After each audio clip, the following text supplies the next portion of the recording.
Politics in Nigeria is a game of drama, suspense, intrigue, unexpected moves. If you snooze, you lose. Welcome to Political Dialogue with me, Faith Idaudu, where we talk about everything politics. Political Dialogue, your perfect political diary. Do well to visit www.perfectnews.com.ng.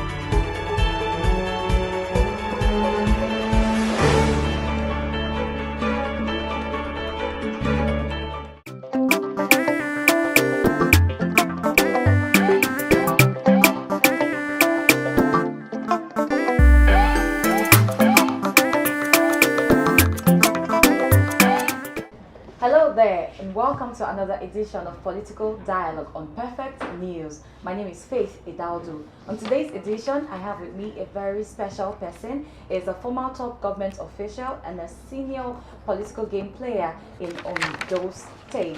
He is Otunba Akin Akinbobola. And to mention few of his appointments, he was the senior special assistant to former governor Mimiko on politics and mobilization. He was also the director of League Management Committee. He was also the former chairman Ondo-State Football Agency and presently executive secretary Western Nigerian Football Forum.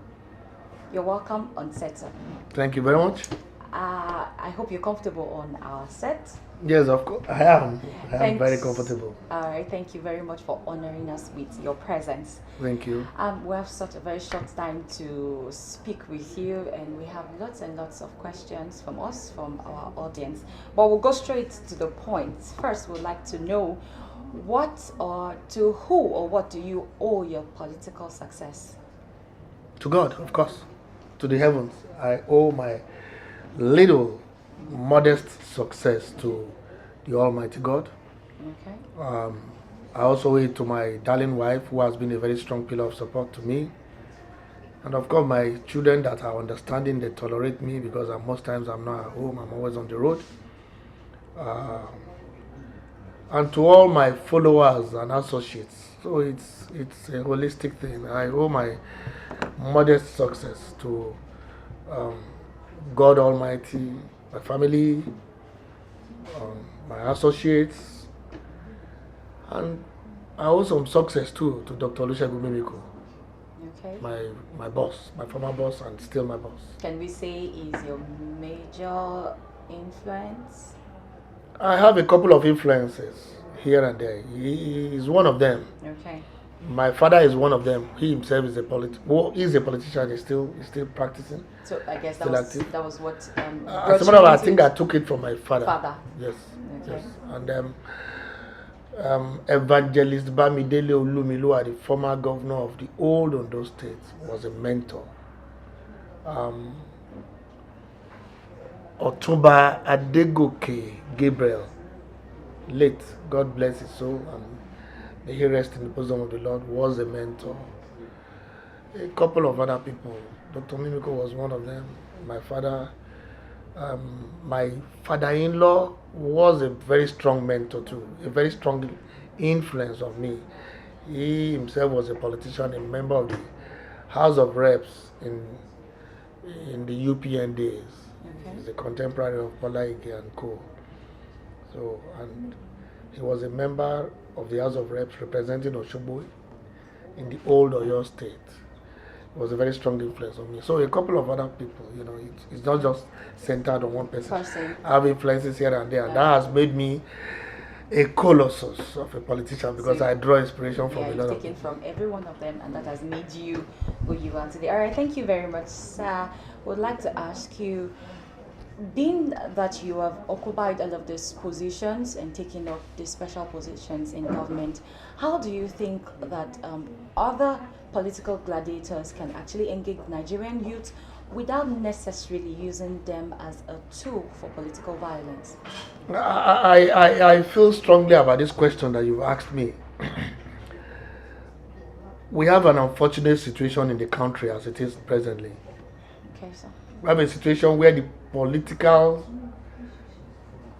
arrangement, the framework, the way it is presently positioned, does not really encourage the youths or favor the youths.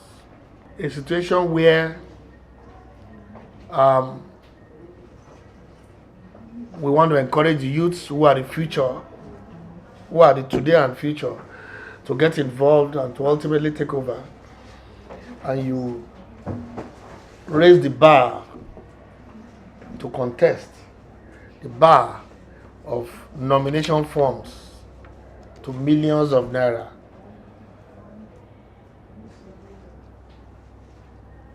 Is callous, is wicked.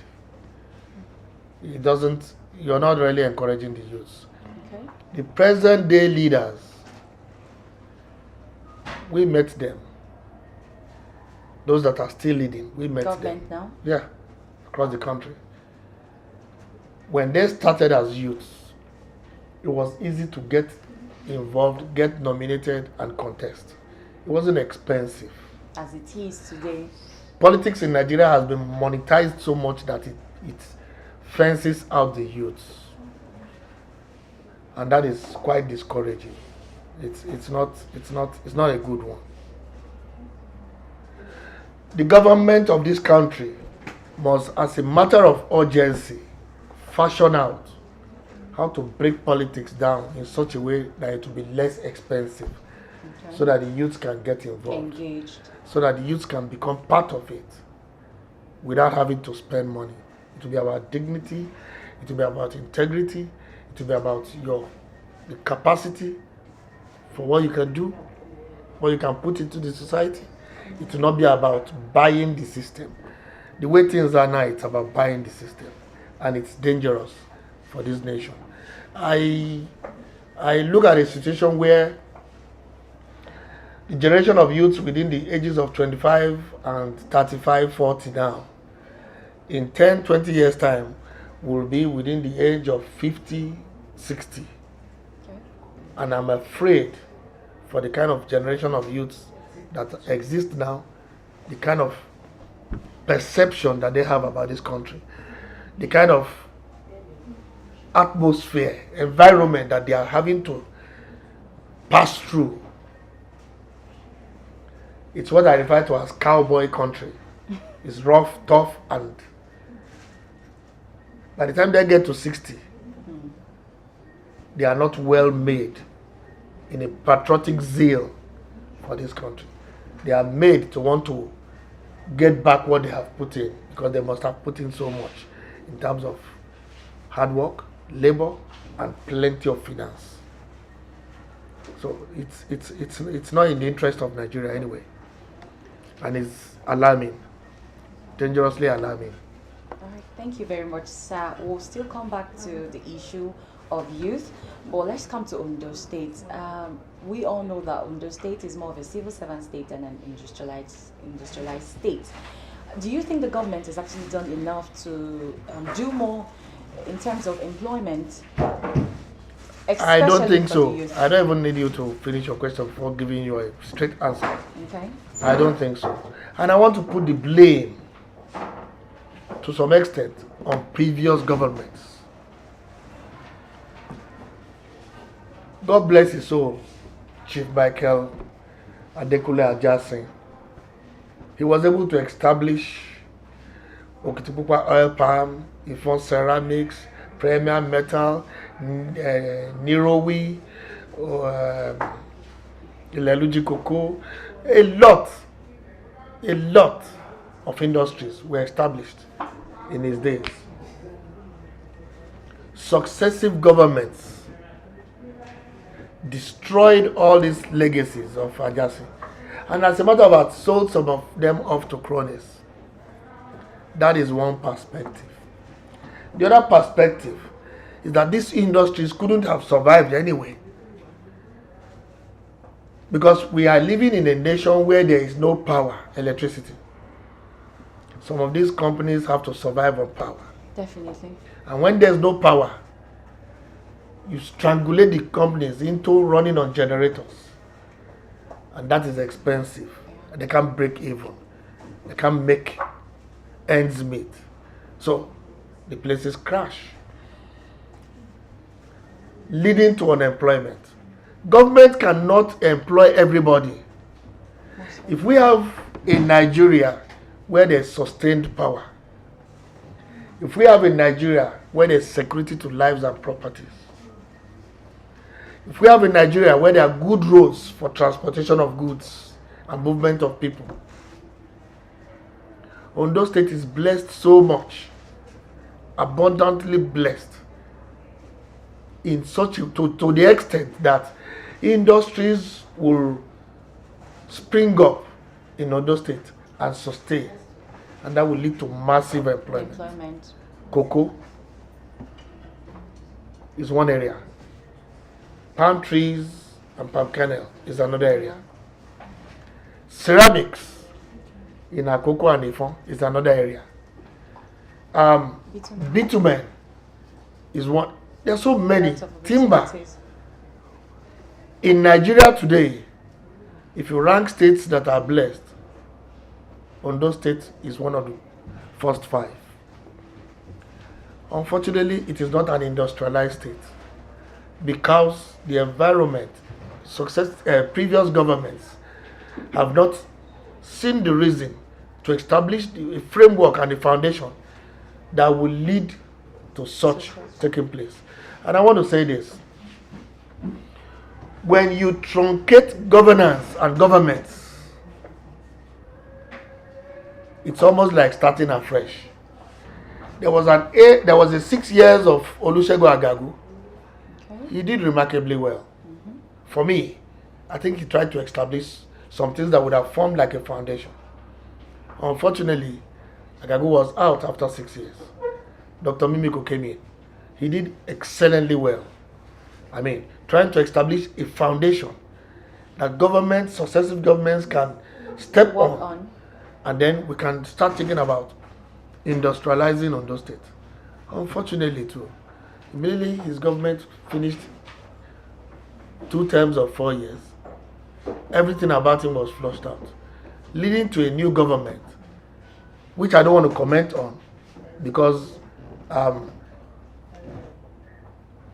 the people in Ondo-State already are feeling the pains of not allowing that Dr. Mimiko government to sustain. Continue. So I leave it at that. Let the people be the judge. But assuming there was a sustenance of that government, by now we'll be building on where Dr. Olusegun Mimiko stopped. To the extent that Ondo-State can become gradually an industrialized state.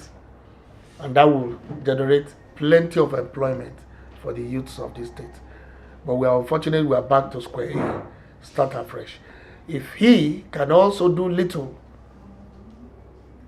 I'm afraid, I don't want to criticize, but I'm afraid, if he can do little, maybe a revolutionary government will come into place that will see industrialization, employment, engagement of the youth,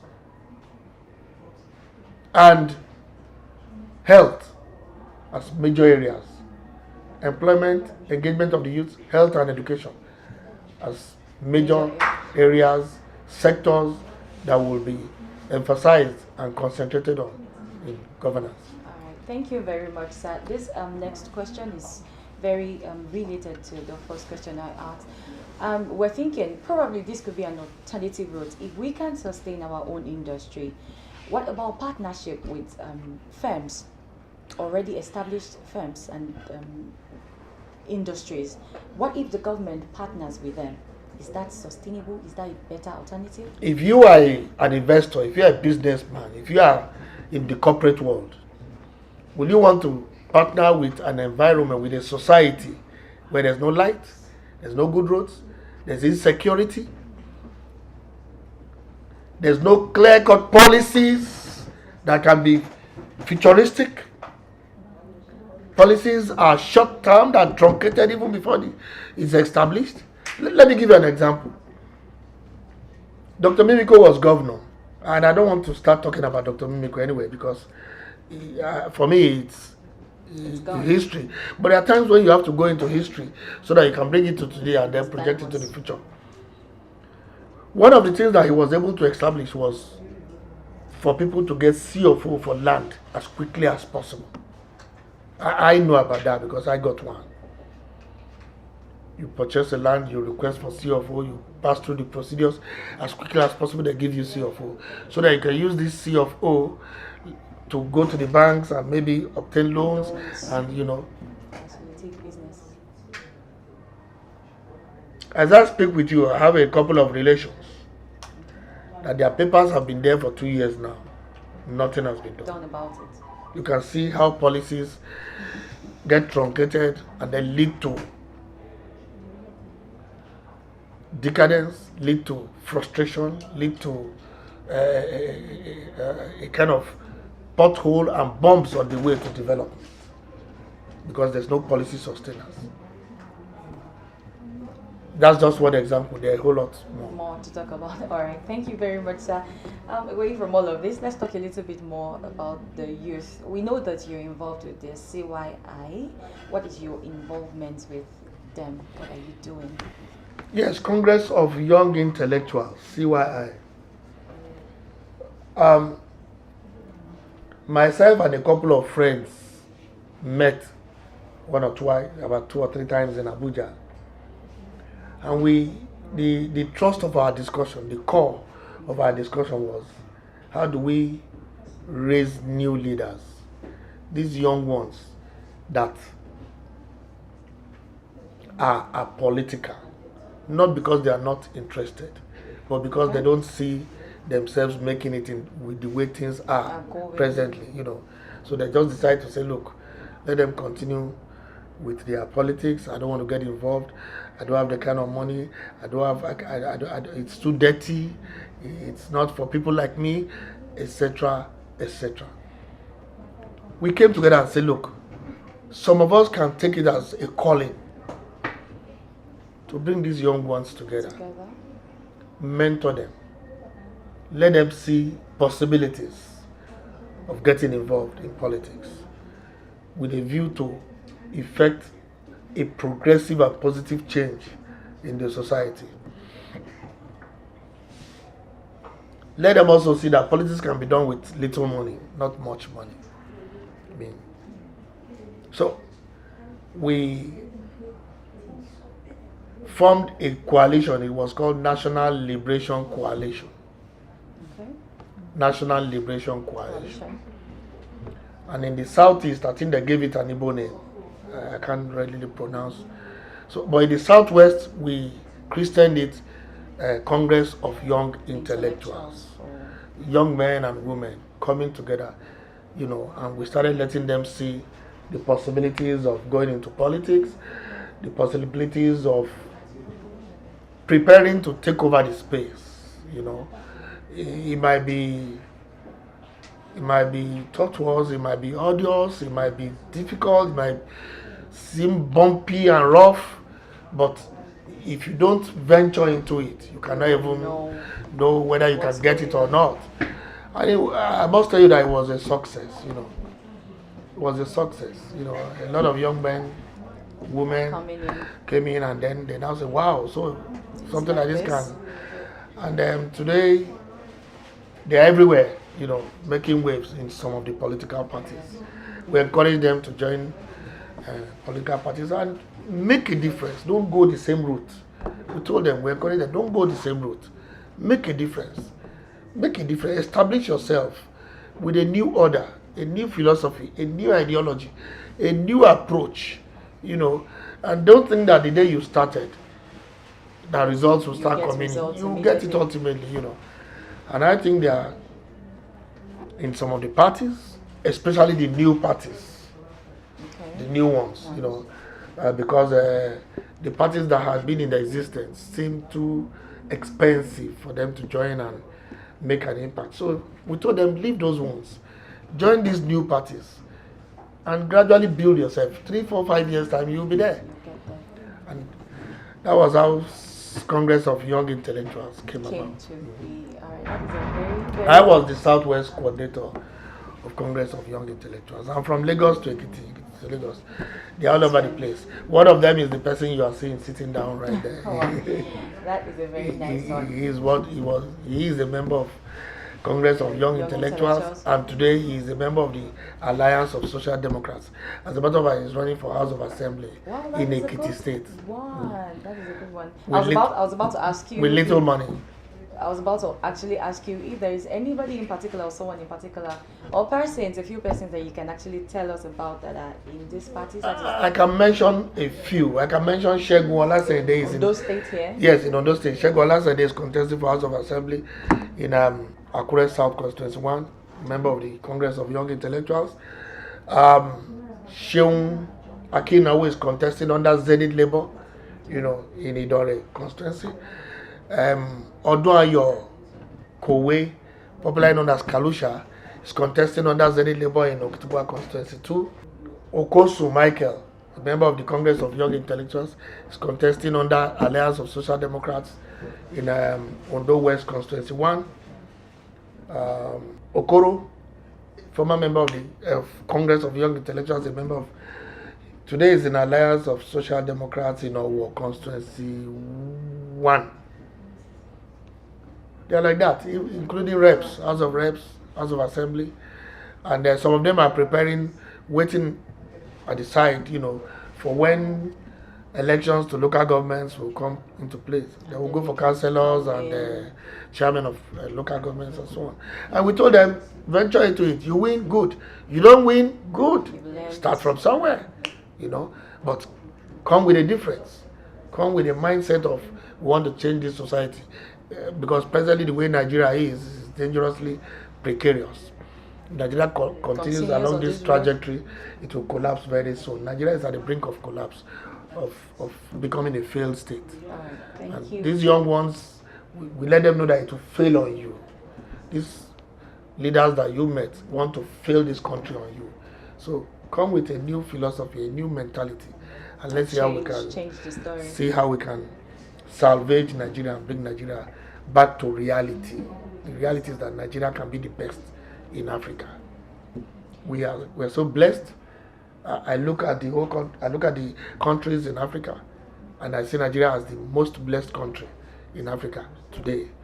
Yet Nigeria is the poverty capital in Africa today. Let me not just talk about the other. In Africa, where there's poverty, Africa is poverty prevalent.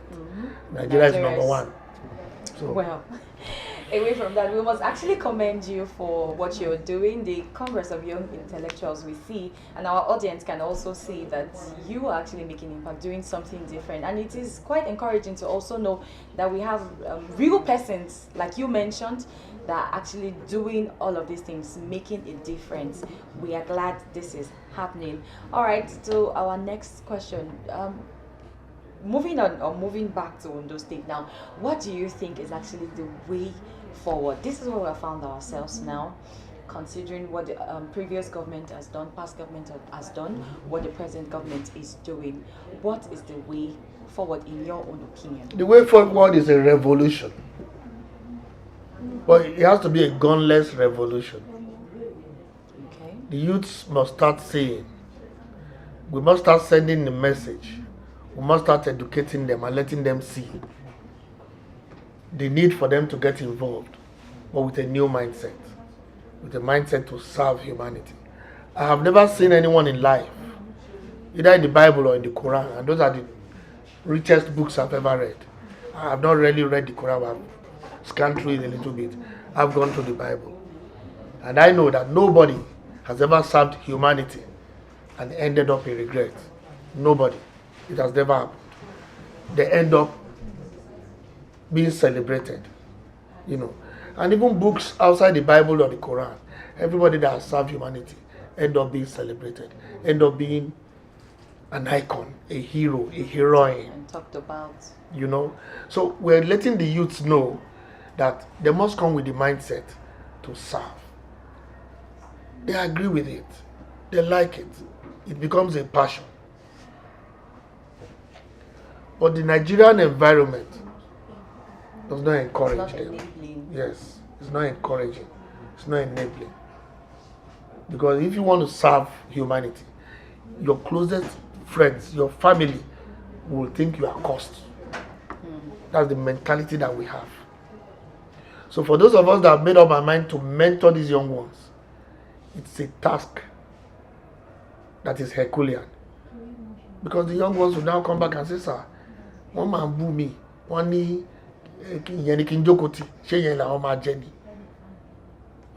look at that word, that statement.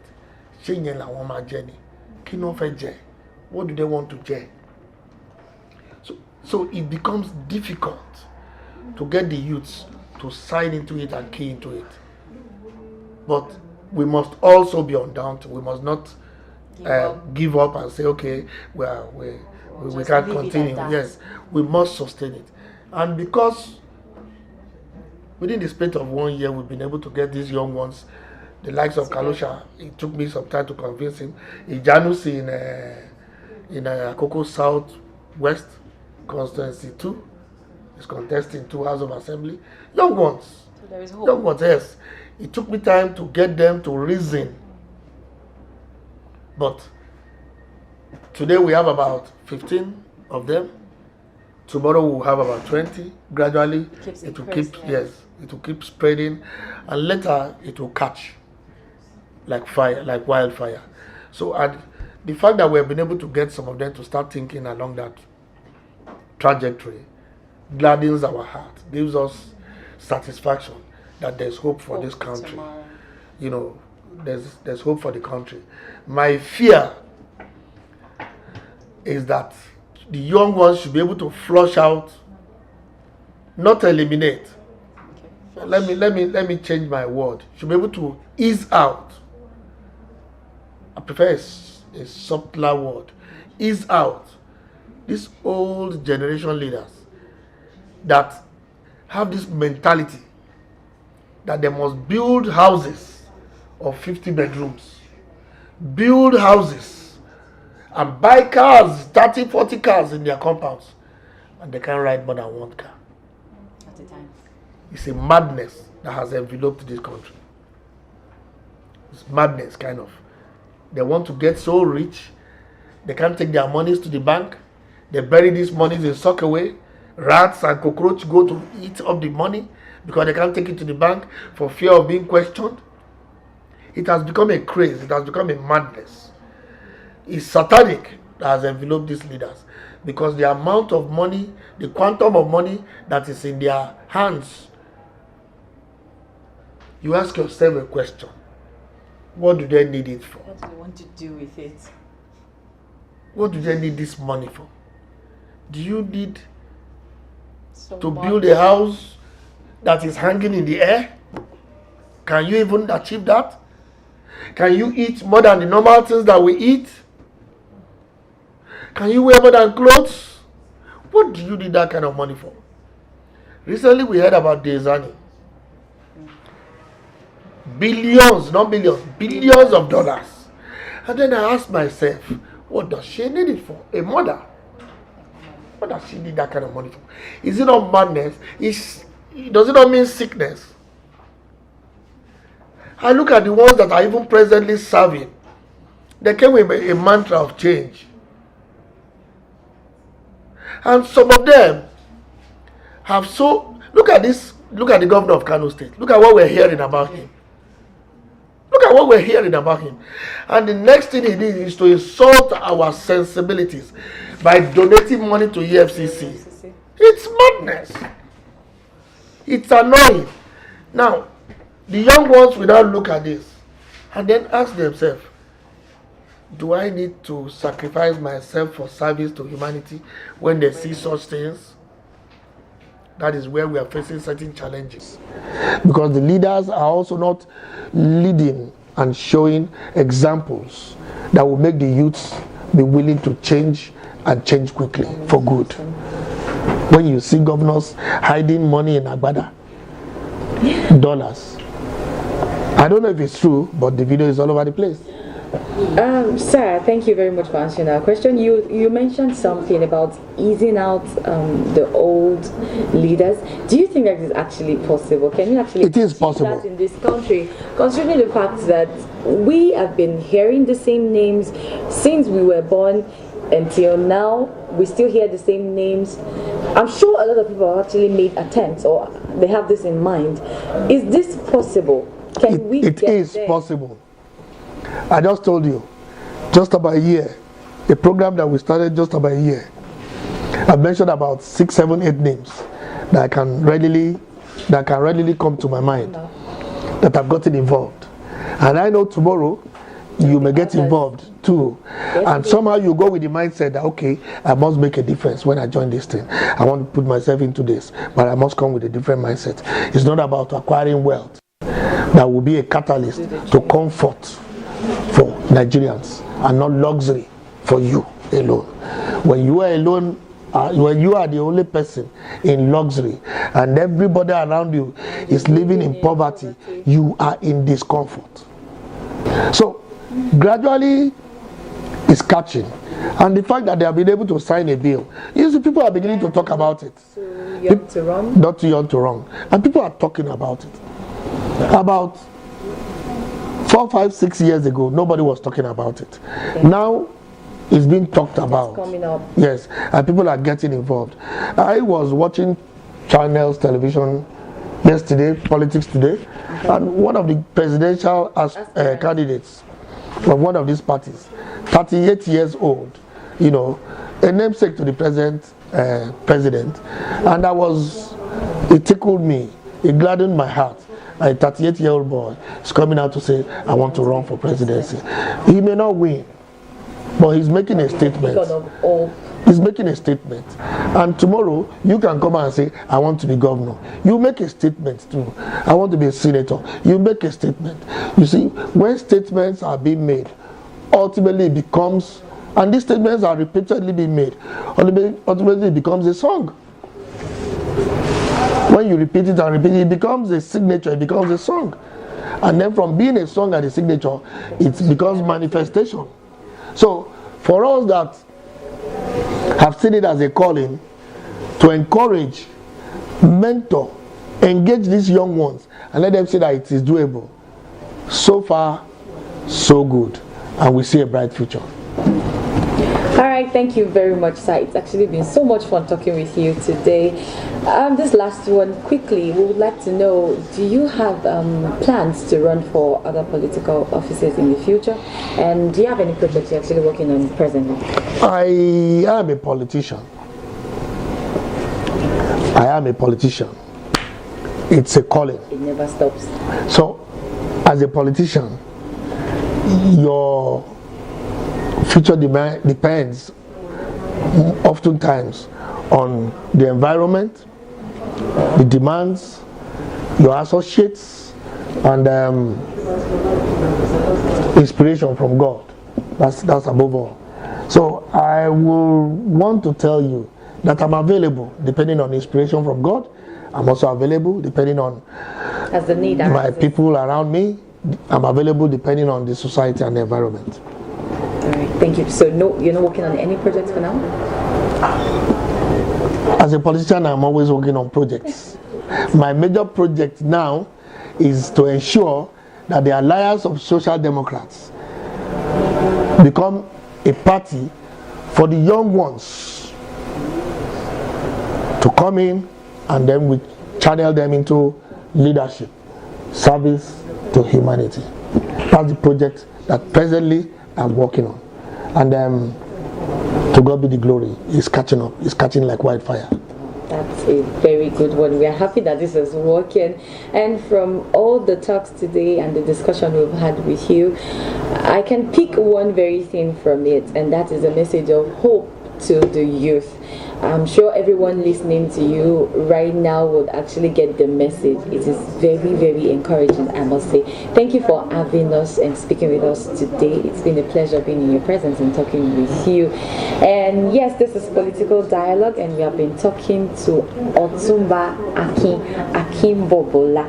Thank you very much for coming on set. Thank you very much. Thank you very much. That will be all for today's edition of Political Dialogue. I'll see you on another edition.